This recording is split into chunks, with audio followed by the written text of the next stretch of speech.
Hello everybody, welcome to another Nephilim build. Today we're going to rock and roll as Toph from Avatar. As always, keep in mind that these videos are about capturing the spirit of the character rather than capturing their abilities perfectly. With that said, let's start with ability scores. Using the standard point array, we'll put the 15 into Wisdom. You know that perception is off the charts. After that, we'll put the 14 into Dexterity. Blind characters always have them jukes. Next is the 13 in Constitution. She's tough as rocks. After that, we'll put the 12 into Charisma. I don't think it's possible to not like Toph. Up next is the 10 in Intelligence. She had that expensive education and will dump strength. She's just a kid. She's not wrestling anyone for real. For race, we're going to go with Variant Human, putting our increases into Wisdom and Constitution and taking the Alert feat. No one sneaks up on Toph. I'll also take Perception and Speak Common and Primordial. I take the Noble background, but let's be real, her Blind Bandit days were way more formative. So we'll go with Gladiator, getting by popular demand, Acrobatics and Performance, the Disguise Kit, and the Hand Drum. Moving on to class, we're going to start off as a Monk. We'll get Strength and Dexterity saving throws and take Athletics and Insight. We'll also be proficient with simple weapons, short swords, and the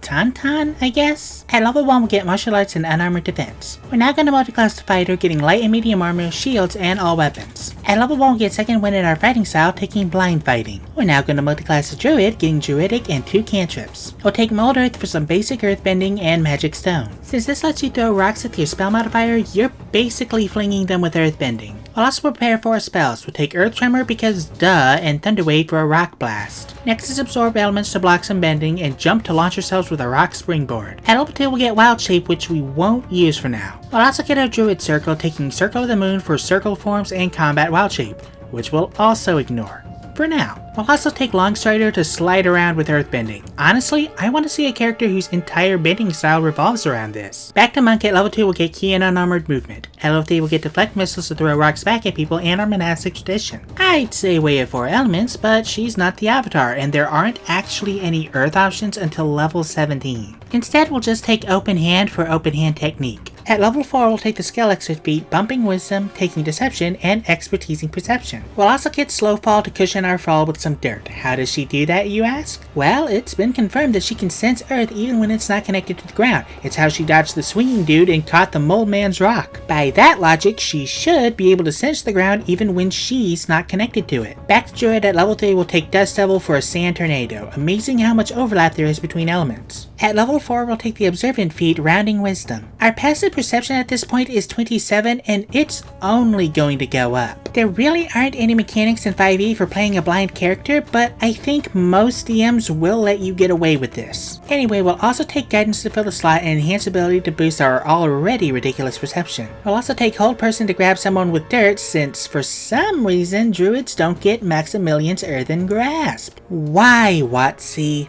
Why? At level 5, we'll get Erupting Earth, and at level 6, we'll get Primal Strikes, which we'll use eventually. We'll also take Meld into Stone. There are too few Earth-based spells. At level 7, we'll take Stone Shape, and at level 8, we'll cap our Wisdom. We'll take Stone Skin for some Rock or Metal Armor, and Spike Growth for Earth Caltrops. Side note, fuck Janju. At level 9, we'll take Transmute Rock, and at level 10, we'll get Elemental Wild Shape. And suddenly, all the class features we've been ignoring are relevant again. Use this to turn to an Earth Elemental for better Rock Armor and start wrecking shop. We'll also take Resistance to fill a slot and Wall of Stone. At level 11, we'll take Bones of the Earth. Tulak was right, that is the most metal name of any spell. At level 12, we'll take the Toph feat as well as Investiture of Stone. At level 13, we'll take Move Earth, and at level 14, we'll get Thousand Forms. Ironically, this is the only subclass feature we won't use. We'll also take Protection from Energy for general resistances. Lastly, at level 15, we'll take Earthquake. The most powerful Earthbender should have the most powerful Earth spell. Now that we're level 20, we finally have our modifiers. For inventory, we'll just take a component pouch. Our AC with Unarmored Defense is 17, our movement speed is 40, and our average HP is 184 with 1d10 and 19d8 hit dice. And with that, we are done.